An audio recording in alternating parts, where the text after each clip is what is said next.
So this is a mayfly pattern of John's. This is for the dun.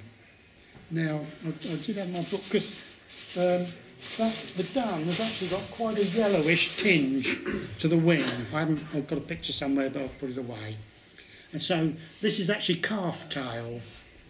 Now, the only trouble is, in all the books, in all the catalogues, you won't find this colour very easily. No one sells it, you know, it's always white or blue or red or olive or something. But this is golden olive. And if we look at the colour, that's the colour you're looking for. What I did to get this colour, there was a chap who used to advertise in trout and salmon, Ellis Slater. He's passed away now, unfortunately, but he could do anything you wanted for donkey's years. He'd do anything. He had a little catalogue that was typed on an old typewriter, and if you wanted tinsel, he'd send you a bit, but it was on a piece of cardboard, you know. But he would dye you anything you wanted, any colour. And so I sent him a sample off, because Vineyards dyed that originally for John. I sent him a sample off and said, yes, can you do that? He said, yeah, I'll do that, he says. He was always grumpy, as though he never wanted your business, really, you know. And I think he was just getting old, you know. And he said, yeah, and I did. He did me half a dozen. They were a little bit dark to what I really wanted, so I hung them in my greenhouse to bleach for the summer. And that sort of brought them back nearer to the colour. But John is quite particular about the colour he uses for this. The Vineyards do sell it, don't you? Well, I don't know. Can you get any, John, from them? I know you once organised some for us, didn't you? You organised a lot of... We put a bulk order in through yourself. They only do the quantity. That's right, yeah, you would only do a quantity for us, yeah. So, but because I wrote to them and they said, oh no, we only deal with trade, you know. And so that's what we're going to do next. Surely your trade, John. And so there we go. So we've got I'll just put that one back in. This is a mayfly, that's the dun. And I'll just put it back in a minute quickly. The idea is that at the rear is the shuck. This isn't the tail, it's the shuck. It's the emerging mayfly. No, it's not an emerger. John doesn't call it emerger. But what he does insist is that you only put 2 turns of hackle in the front and 2 at the back, so that it actually sits on the body on the water. That body on that piece of calf tail for the shuck sit on the water. So, and, well, you can use that all day. You don't have to change your fly because it's so tough, and yet it catches so many fish. I mean, last year, when we was on the mayfly, when on the itching, the chap who runs it said, oh, don't come, you know, they won't be up before 4 o'clock. Well, it was gone 4 before, and John and I hadn't had a single fish until mayfly time, until 4 o'clock in the afternoon. And then all of a sudden they came, and I was on the Barton carrier, and I had about a dozen within about an hour on this. They came up so quickly for them. But before that, no, we didn't have a single fish between us that day. No, until they decided they really wanted the mayfly, and this is what they came up with, yeah. And this is John's probably, it does a spinner which using the same sort of materials, but without that, he puts a proper tail on that. But this one is for the dun. It's a pity I can't find my book at the moment. I thought I got it out once, but I'll show you afterwards. Anyway, there's a picture of a dun, and it's that yellowy wing that we're after. So if I just get some materials out for the body. Oops. Oh, lost my whip. Oh, this one. For the body, we use again antron wool. Originally, John used polypropylene, but I've not been able to find cream polypropylene these days. So I seem to use antron without any fuss. Again, this is 12. This is as big as you'd do. I mean, it's a dry fly, but everybody, well, nearly everybody now, I rarely ever use up-eyed flies these days. Everybody uses down eyes. Americans use down eye for everything, and I don't see any difference. I don't see any benefit from it. The only benefit we use for an up eye, if I'm tying very small black gnats or something like that, and you're putting a little hackle there, you can then, as you wind your not whip finish, you can get it to run down the angle of the eye to the hackle. But that's the only time I use very small. So here we go. Get some. Oops. Right, I'll just comb that through to make sure it's going to be straight when I cut it off. There we go. You can see what rubbish you get out of it. You know, lots. You know, sort of that rubbish has come out just by doing that. So that's that. Again, put the first thing. Put a good bed of silk on, all the way down. And if you hold the long piece to the last moment, you'll get butting turns of thread all down there. And then bring it back to where you're going to tie the wing in at the front. Not right at the eye, but close. Then take off the material which we're going to use for our wings.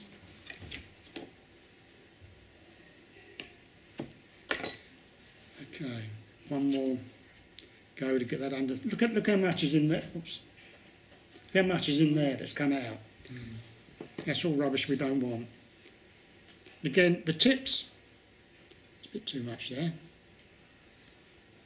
The tips form the shuck, and the front piece forms the wing.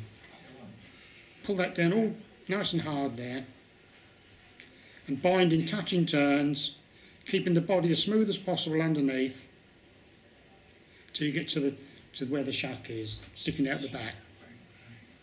Okay, and then we've got our wing. That will stick upright in a minute. Take some of our antron. Whenever I cut the antron, always tie a knot in the end again, otherwise it will be all over the place. So,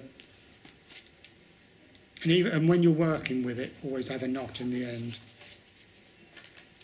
Again, all we do, just trim that off. Fold it over, up to the eye, up to the hook, pull it till you get the length you want, and then that keeps a nice even underbody along there when we wind the body in a moment. Bring that right up to where we're going to put our wings. There's our wing. Now, we form the wing next. Pull that back hard. This is tough old stuff, calf tail, don't worry about it. And go right in hard against that wing there. That's it. And you can see we've now got it stuck up in the air, ready to make our wing from it. Again, straighten those fibres through. I always find, because we've now got to split that in half, I always find it easier to split it in half if I've combed it through and can see where the fibres are all straight. Now we're going to do a figure of 8 through that wing. Take half and half. A couple of times over that way. A couple of times over that way. And then go round the root. Go over that way round the root. So you actually define the wing. I'll turn this round so you can see in a moment. And then come to the other wing. Go over the root 3 times. And there we go. Now if I turn that round, you can see how we've defined the wing. There's a few 3 turns around the base of each one.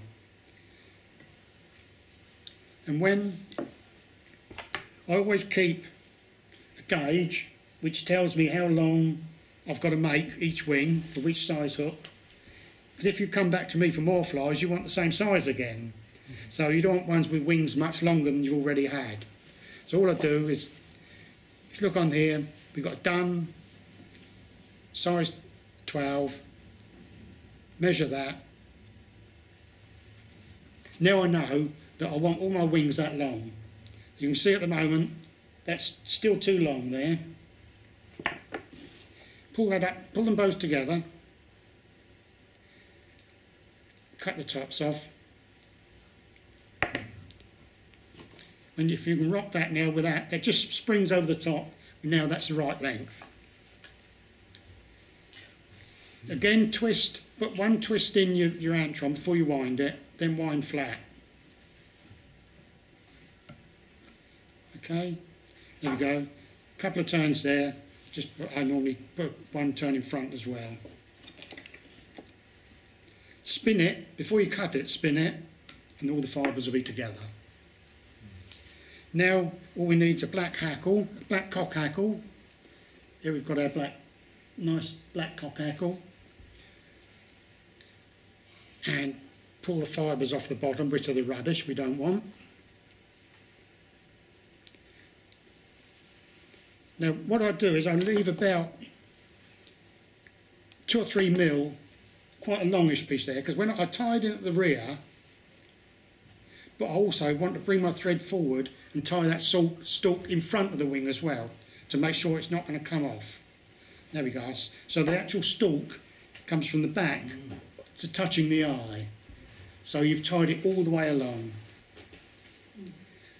Then I'll just get my hackle pliers again. So you come lengthways along and come quite close to the wing, because you only want 2 turns. There's 1, there's another 2. Pull that forward and go right in hard against the wing. 1, 2. There we go. Hold that up. 2 or 3 turns just to hold that. There we go. I think we've got a long file of that. Then pull all that back with your fingers. Go over it 2 or 3 times, and that makes a nice neat head there. I mean, originally John was using black thread, but I prefer to use the colour of the body, because if you use black thread, once it gets a bit wet, it goes very dark. If you want a black head, just get your black felt tip and put on your thread before you make the whip finish. That's all you need to do. So, again, get our whip finish tool.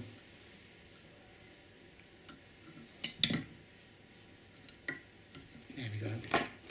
And then all we need to do then, just trim that loose fibre off. Put a little bit of varnish on the, and find the dubbing.